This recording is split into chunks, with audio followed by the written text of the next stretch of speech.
In this video, I want to talk about some of the neat features of this new Schumacher Mi8 car. At first, I didn't see them in the manual and I didn't see them on the pictures, but this car has some awesome designing features. Let's have a closer look at the chassis. Like I said, I want to show you some of the cool features of the car, and I want to show you what option parts I use and why I use them. Um, Well, with the Mi7, I choose to make some room on the motor mount for the speedo wire going to the receiver. I've milled the motor mount. You can see there's some room now. I choose to do that. Luckily, with the Mi8, the new motor mount already has some space for this receiver mount. Now I'm going to try and show it on the camera. Um, you can see that there's some room here for the receiver wire coming from the speedo and going to the receiver, which is really nice, and a cool feature on this new Mi8. So on the Mi8 there's a nice cool feature, and it is with the lower shock mounting position on the lower arm. They have an alloy part on there. I hope it's visible on the camera, but it won't really focus. Oh, there you go. There's the small, tiny yellow part. And why is this a nice feature? Well, on the Schumacher Mi7, the lower mounting positions were plastic, and the option part you could buy were the yellow versions.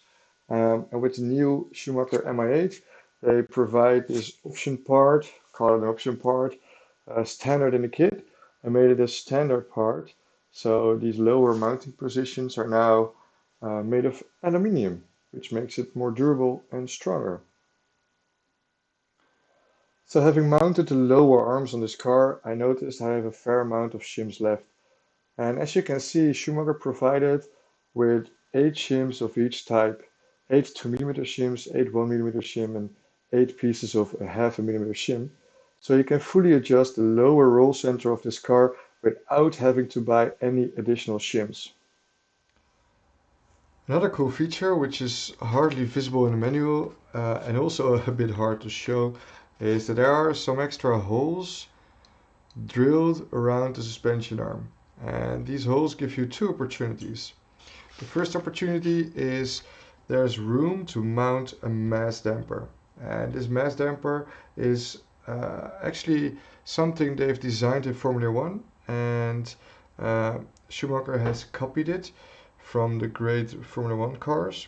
And the first time when it came out, it was on the Schumacher Formula One car, the Icon. And nowadays you can mount it in the Icon, you can mount it in the Eclipse 4, and you can mount it in the Schumacher Mi8. With the Mi7, we tested it and we tried it in the front of the bumper, around the bumper area.